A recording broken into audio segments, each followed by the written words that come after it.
Hello साथियों, नमस्कार। आपने देखना शुरू कर दिया है आपका अपना YouTube channel DS Mishra official और आपके अपने चैनल पर इस नए वीडियो सेशन में हार्दिक स्वागत है। और इस वीडियो में मैं बात करने वाला हूं कि बिहार सरकार शिक्षा विभाग के द्वारा नियोजित शिक्षकों को एक आदेश से झटका लगा है और वह किस संदर्भ में आदेश है और उसके दूरगामी परिणाम क्या होंगे और नियोजित शिक्षकों के लिए वह क्यों झटका लगने के समान है, उसी पर बात करने वाला हूं। तो वीडियो खास होने वाला है और यदि चैनल से अब तक नहीं जुड़े होंगे तो चैनल को सब्सक्राइब करके बेल आइकन को प्रेस कर लेंगे ताकि आगे भी शिक्षा जगत एवं शिक्षकों से संबंधित हर महत्वपूर्ण वीडियो की जानकारी आप तक पहुंचती रहे। तो आइए इस वीडियो के माध्यम से मैं आपको बताने वाला हूं कि आखिर शिक्षा विभाग के द्वारा किस संदर्भ में और क्या वह ऐसा आदेश निकाला गया है जिससे नियोजित शिक्षक सदमे में आ सकते हैं, उनको एक प्रकार से झटका लग सकता है। तो यह पत्र जो निकला है यह वैशाली जिले से निकला है और वहाँ के जिला शिक्षा पदाधिकारी महोदय का यह आदेश है। और आदेश कई प्रकार के हैं, लेकिन जो ये निरीक्षण से संबंधित आदेश हैं वे तो आदेश हैं ही विद्यालयों के साफ सफाई से लेकर के और विभागीय नियमानुसार कक्षा का संचालन और शिक्षकों के द्वारा पाठ टीका, इन सब चीज़ों का समय से छुट्टी इत्यादि, विद्यालय जो है ससमय खुले बंद हो, इन सब से संबंधित तो महत्वपूर्ण निर्देश इन्होंने दिया ही है। साथ ही विद्यालय के कैश बुक इत्यादि अभिलेख का संधारण और भी कई सारे चीज़ें जो संयुक्त रूप से विद्यालय चल रहे हैं उसका संचालन कैसे हो, ये कई तरह के आदेश दिए गए हैं 6ठे पॉइंट तक। लेकिन जिस मैं विषय बिंदु पर बात करने वाला हूँ इस वीडियो में, उसको आप देखेंगे तो वह 7वें नंबर क्रम में आपको देखने को मिलेगा। इस आदेश में 7वें क्रम में लिखा गया है कि निरीक्षण के क्रम में कुछ ऐसे भी विद्यालय पाए गए हैं जिसमें अभी भी नियोजित शिक्षक विद्यालय के प्रभारी प्रधानाध्यापक के प्रभार में हैं। विभागीय निर्देशानुसार विद्यालय में पदस्थापित सभी शिक्षकों का जो अवकाश है वह HRMS के माध्यम से संधारित किया जाना है।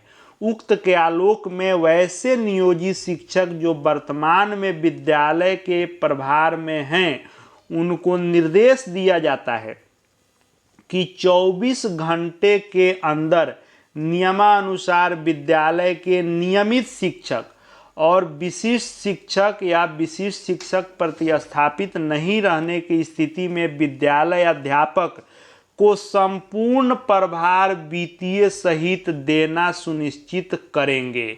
और इसमें ये भी लिखा गया कि सभी प्रखंड शिक्षा पदाधिकारी यह सुनिश्चित करेंगे कि आपके प्रखंडाधीन ऐसा कोई भी विद्यालय नहीं रहे जिसमें नियोजित शिक्षक विद्यालय के प्रभारी प्रधानाध्यापक के पद पर हैं।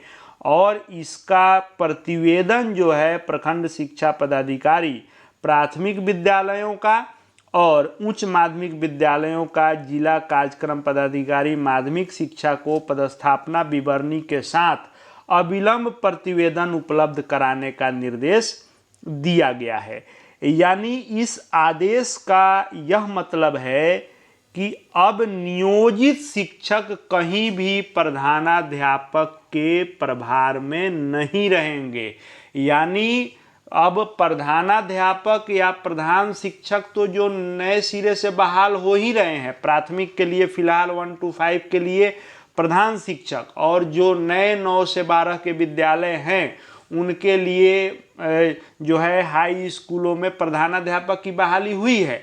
लेकिन इससे इतर जो मध्य विद्यालय हैं और जो आपको पहले वाले हाई स्कूल हैं पुराने वाले, उन स्कूलों में प्रधानाध्यापक पुराने संवर्ग के नहीं रहने के स्थिति में कई विद्यालयों में आज भी नियोजित शिक्षक प्रभारी प्रधानाध्यापक हैं।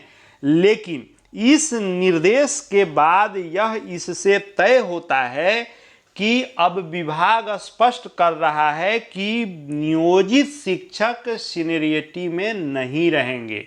इसमें लिखा गया कि यदि नियमित शिक्षक यानी जो पुराने वाले नियमित शिक्षक हैं यदि वे हैं तो उनको, यदि ये नहीं है तो विशिष्ट शिक्षक, और विशिष्ट शिक्षक प्रतिस्थापित नहीं रहने की स्थिति में बीपीएससी टीआरई से बहाल विद्यालय अध्यापक, यानी इन तीनों संवर्गों में से जो भी हैं उनके पदस्थापना विवरणी के अनुसार 24 घंटे में नियोजित शिक्षक प्रभार सौंप दें, वो भी संपूर्ण प्रभार वित्तीय सहित वापस कर दें, सौंप दें, क्योंकि नियोजित शिक्षक अब प्रभार में नहीं रह सकते हैं, प्रधानाध्यापक नहीं रह सकते हैं। और इसको लेकर के प्रारंभिक विद्यालयों के लिए प्रखंड शिक्षा पदाधिकारी और माध्यमिक उच्च माध्यमिक विद्यालयों के लिए डीपीओ को इसमें निर्देशित किया गया है। और साथ में कहा गया है कि अन्यथा की स्थिति में नियमानुसार कठोर कार्रवाई की जाएगी।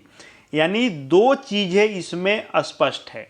एक तो भले ही यह वैशाली जिले से निकला है, लेकिन कहीं ना कहीं विभागीय जो है मार्गदर्शन मिला होगा, विभागीय VC में मिला हो निर्देश, या नियमानुसार जो भी उनका माध्यम रहा हो निर्देश प्राप्त हुआ होगा, तभी इस प्रकार का आदेश जारी किया गया है जिला शिक्षा पदाधिकारी के द्वारा। तो पहली बात कि ये अब धीरे धीरे पूरे बिहार में लागू होगा, पहली बात।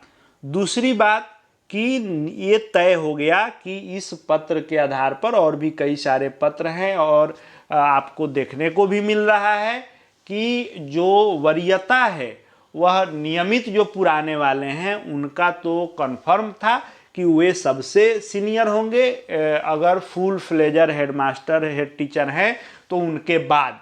लेकिन यदि उस विद्यालय में विशिष्ट और विद्यालय अध्यापक हैं तो उसी में कहीं कहीं जो है कंट्राडिक्शन देखने को मिल रहा था। लेकिन अब धीरे धीरे चीज़ें स्पष्ट हो रही है और कहीं ना कहीं वेतन इत्यादि में भले नुकसान नहीं हो नियोजित शिक्षकों को, लेकिन वरीयता में इस तरह से नुकसान होते हुए दिख रहा है। और इसके दूरगामी परिणाम ये होंगे कि वरीयता में नियोजित शिक्षक सबसे अंत में जा सकते हैं। यह पत्र उसी ओर संकेत कर रहा है। इस पत्र के अनुसार हर लोग अपने अपने ढंग से इसको परिभाषित कर रहे हैं, लेकिन इसका सीधा मतलब यही है कि ये जो निर्देश है जिसमें कहा गया कि नियोजित शिक्षक 24 घंटे में पूर्ण प्रभार वित्तीय सहित वापस कर दें और नियमित या विशिष्ट या फिर विद्यालय अध्यापक को पदस्थापना विवरणी के अनुसार सौंप दें, तो इस अनुसार नियोजित शिक्षकों के लिए ये भी एक झटके के समान होगा कि उनको वरीयता जो है नहीं मिल पाएगी। ये उस ओर संकेत है।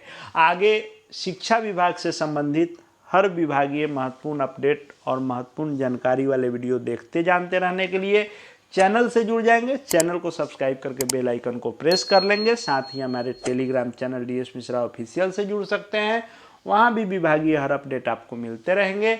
इस वीडियो को देखने के लिए आपका बहुत बहुत धन्यवाद।